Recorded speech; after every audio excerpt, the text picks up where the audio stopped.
Do you know how many sentences in part 1 enough? How many sentences you should speak so that the examiner is satisfied? And then the cue card round.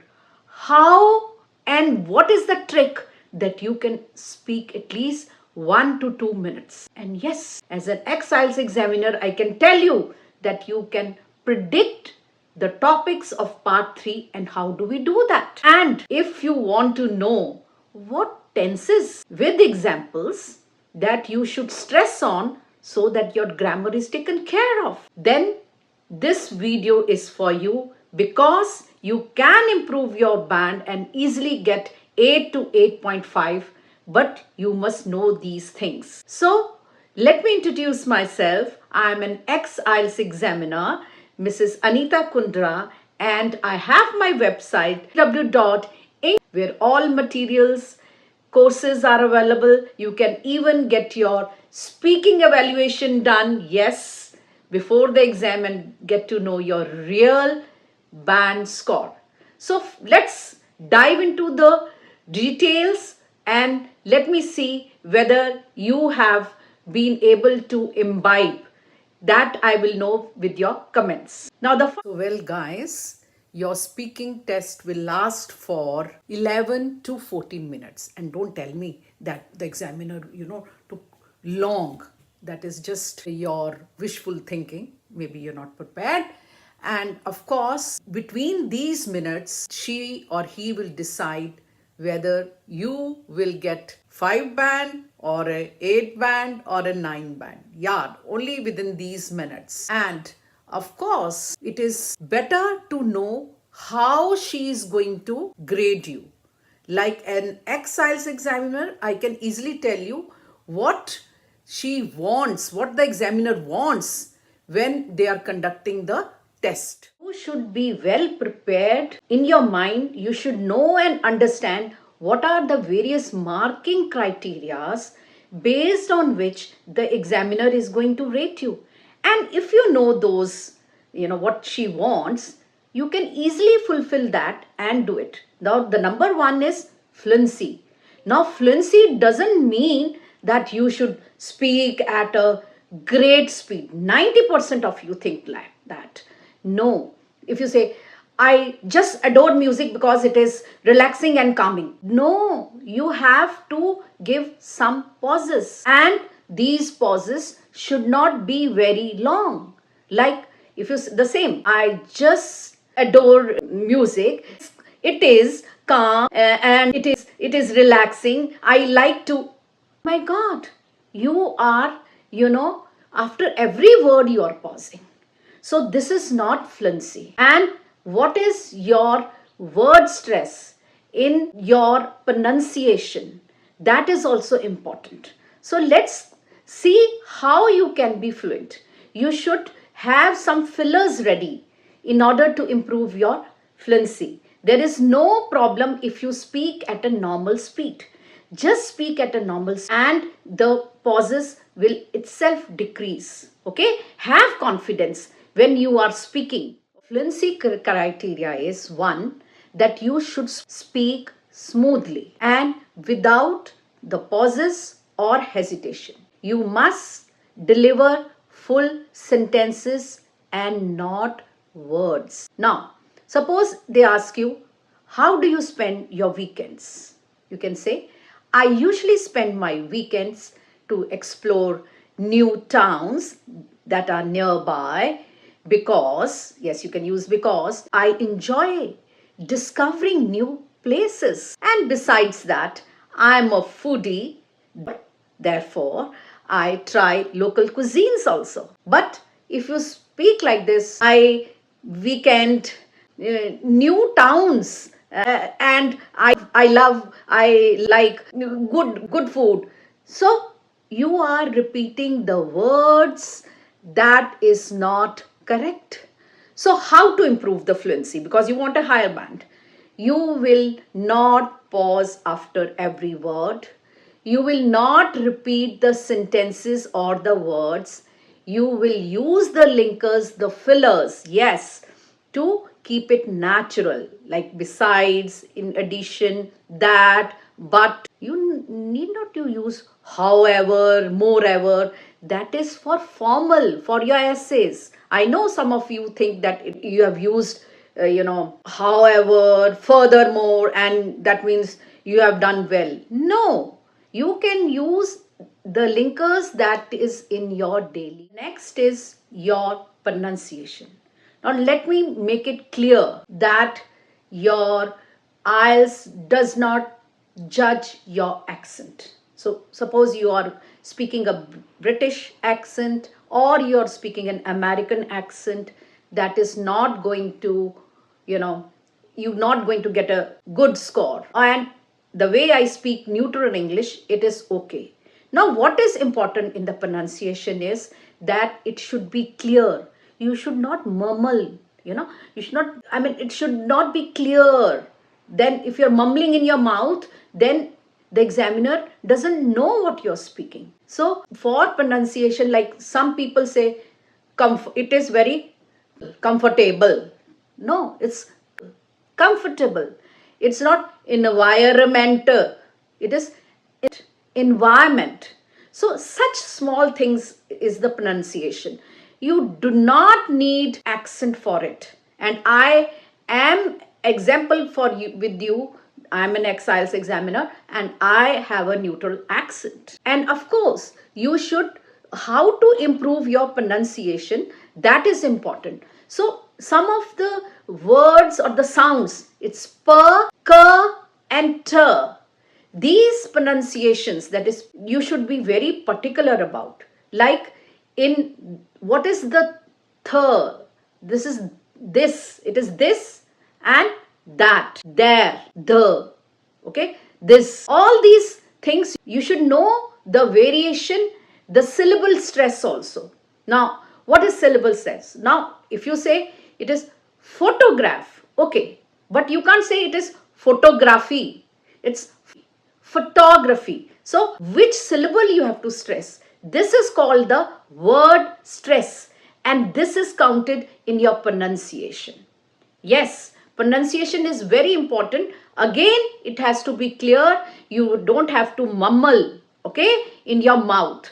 Clear for the pronunciation? How to improve your pronunciation? See, the biggest tip I can give you, easily you can improve your pronunciation, is your listening module. When you are doing your listening module, just don't go for the answers. It's okay, you should be going for the answers. I'm not saying that, but also try to copy them.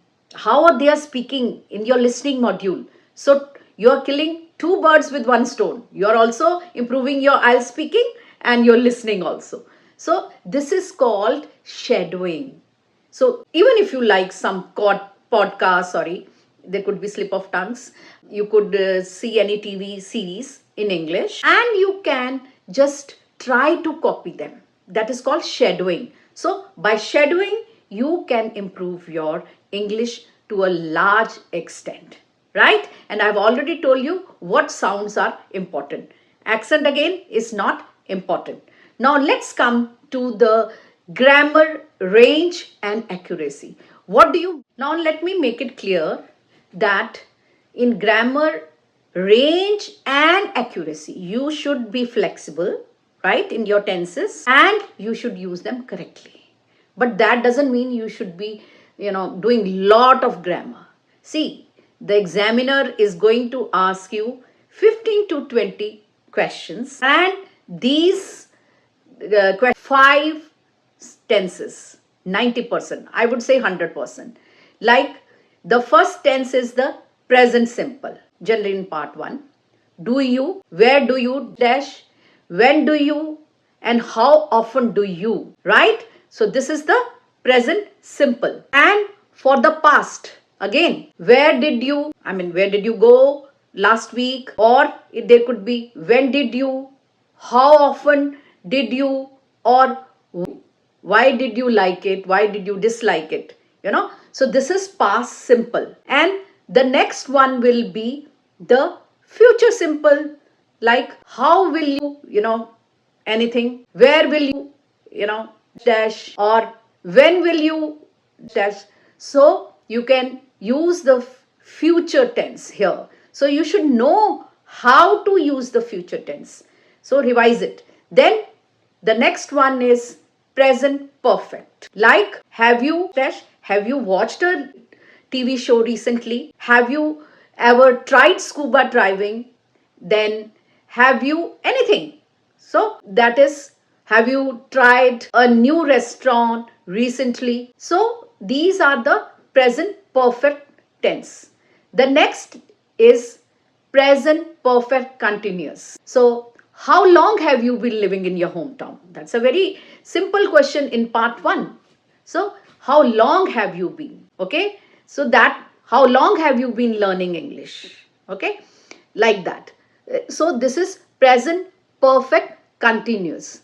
So just stress on these tenses and you can really speak at length without any mistake. Another thing that you need to fulfill this grammar and accuracy is your active and passive voice in these tenses especially.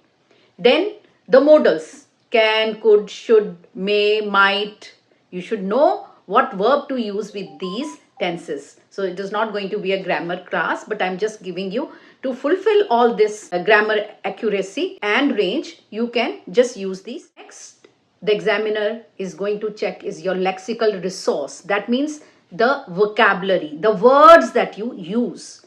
So the vocabulary should not be out of context. It should not be forced. No slangs, no jargons, and no technical language. It should be natural. So you can use phrasal verbs because they make you speak naturally. You can use speaking collocations because it is written in the band descriptors that collocations are important. Of course, you can use idiomatic expressions, but not with every sentence. During the weekends, I become a couch potato. I am not an early bird. I am a foodie. I can eat like a horse. My God, this is not lexical. And you people think, ma'am, I use 3-4 idioms. I must get a 9 in lexical. It is not like that. Please do not force the words. Okay? But of course, you should be fluent and it should be natural. So if you want phrases, collocations, any idiom that you can use in context, my speaking PDF is there and it will be natural. Okay? So nothing will be out like you are saying, trying to force. So you can use this PDF, even the part 1 is there. So the next, I can give you an example. Suppose you say that I like food. I already gave you an example. You can say I am a foodie, or instead of that, like, I am passionate about trying different cuisines. So whenever I travel, I would love, or I am crazy about any foreign food. So like that. So instead of, another one for a high band is don't repeat the words in the question. So do you like ice cream? So, or what do you do in your free time? Don't repeat the word like. You can say I adore. Okay? I love. I'm fond of. And then instead of saying free time, you can say I, travel whenever I have leisure time, or whenever I have time in hand, or whenever I have a day off. So like that. Don't use that free time again and again or like again. So now the type of questions in part 1. The basic questions you should know about home, work, studies and hobbies. These are important topics which are going to be there 100%. So how much you should speak? Please speak 4 to 6 sentences, not less than that. Then how? What is the formula? Give the answer directly. Don't give any generalized statements. Then elaborate. You can explain a reason. And then you can also give your personal example. And that the examiner will feel as if it is not memorized. Right? And then you can conclude. So I'll give you one example. Suppose the question is, what do you like to tell the reason why? Because it allows me to relax and escape into a different world of fantasy. So that was a why. Now, then I'll give you a personal example.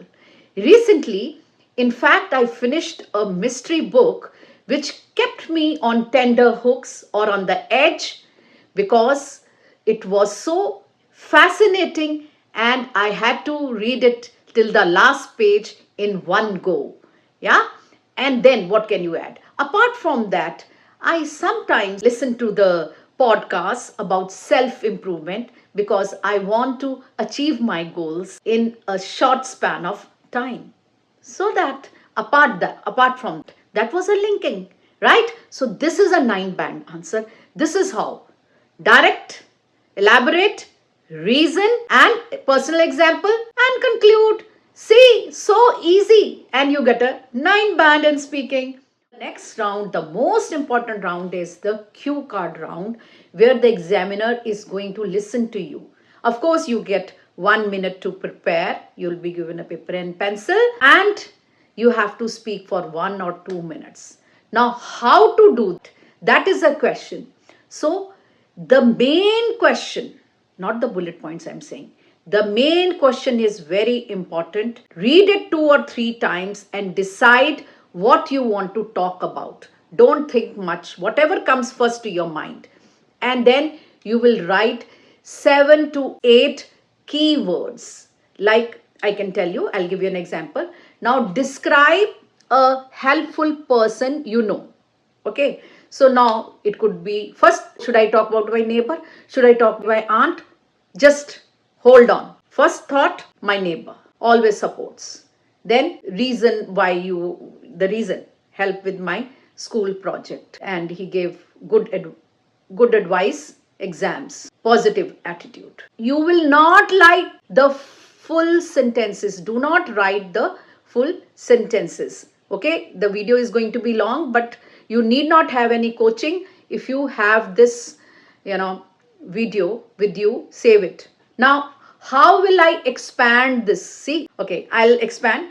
Today I would like to talk about dash dash dash, that is my neighbor or my uncle who has been extremely supportive throughout my life. See the intonation. I will not say today I would like to talk about my uncle who is very supportive in my, today I would like to talk about my son, da da da da da da. Don't speak like this. Okay?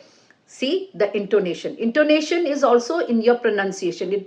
Your voice should go up and down. Last year, when I was working in a major school project, he spent hours helping me with so much of research and ideas. In fact, he took over the whole project. His guidance during my exams was very helpful. It kept me motivated and I did not throw the towel.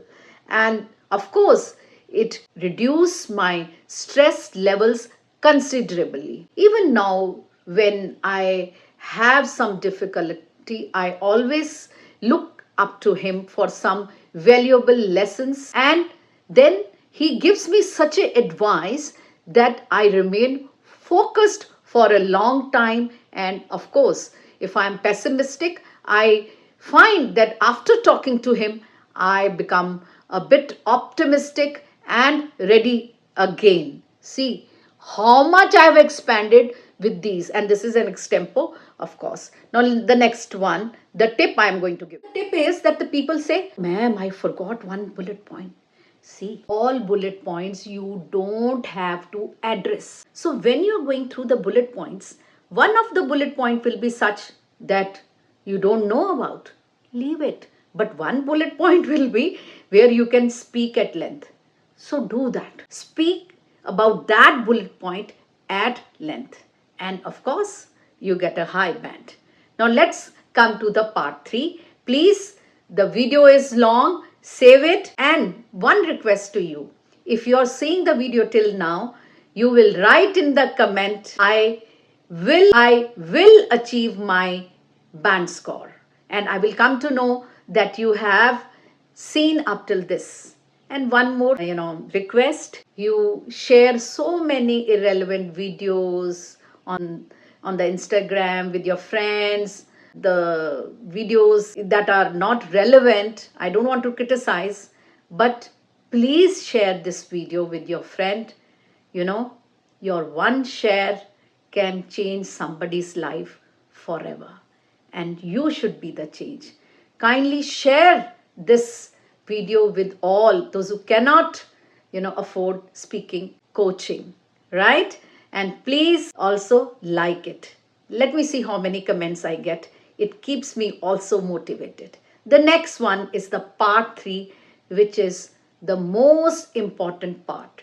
Now let me tell you, even if you've done a cue card very nicely, or you have answered it well for 2 minutes, whether you get a 7, 8 or a 9 will entirely depend on your part 3. And of course, you can predict the questions of part 3, and you should have that vocabulary ready with you. So let's see how we have to address, how long it has to be.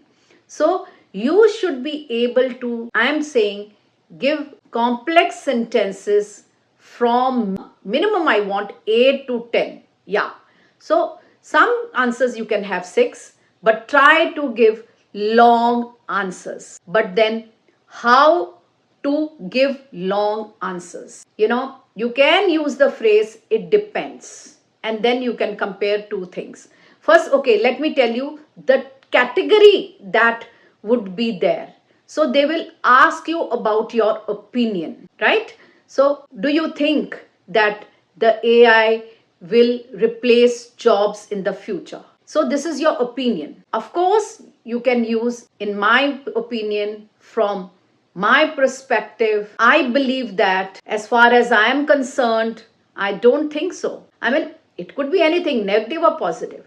Then the other one would be related to advantages. What are the advantages of artificial intelligence? Okay, you should know what is AI, even, and then you can say that one benefit is this, or one, you can say another positive is this, like that. So firstly, it is this, it saves times, and secondly, another positive is that repetitive tasks can be done within a jiffy, right? And then disadvantages. So one drawback, okay? So you can say the drawback. The way I see it is that it is not beneficial, like that. Then the other category is going to be comparison. What happened in the past and what is it now, right? So how do the people in the past, they spend their free time? Then you have to compare. Okay, it could be also like what was, between the young and the old, how the old people react to changes than the young. So you can say compared to the past or nowadays or in contrast, all this. Then of course I gave you the first question, the prediction. Do you think that the AI will take up the jobs, or it is going to kind of accelerate unemployment? So you can say in the foreseeable future, I don't think so, or in the coming years, the unemployment would increase, and it definitely has. And you can say again, we might witness reduction of the workforce or the layoff, whatever we might witness in the coming years, in the foreseeable future, whatever you want. You should know these vocabularies which you. So now suppose if you want to give your opinion, in my view, working from home offers better flexibility compared to the traditional office jobs. Great. So you're giving your opinion. A major, benefit of public transport is that it reduces the traffic congestion and coupled with the pollution. Or if I would want to give you a disadvantage, you can say possible drawback of relying too much on technology is that it decreases drastically the face-to-face interaction, and it results in rather social isolation. And in addition to that, I would like to say that the social cohesion dramatically falls, all extempore. And then comparison also you can do. How to compare? So in the past, the peoples used to spend lot of, yes, or more time outdoors, whereas now the digital entertainment keeps them indoors. So we'll find, then you can conclude, as a result, lot of heart problems or health problems are being witnessed by the people. And then you can continue, right? And then you can give an example. For example, even the people at 30, they are getting heart attacks. So in part 3, very important thing that you should know, you should give a general example. Like I gave, that people in the 30s, they have heart attacks these days. So I'm not saying that my grandfather had a heart attack, right? So you are not giving any personalized examples, and most of the institutes do not teach the students. Those who come to me, they said that we were not apprised of this. We did not know it. So in part 3, please give general answers, general examples. Very important. Okay.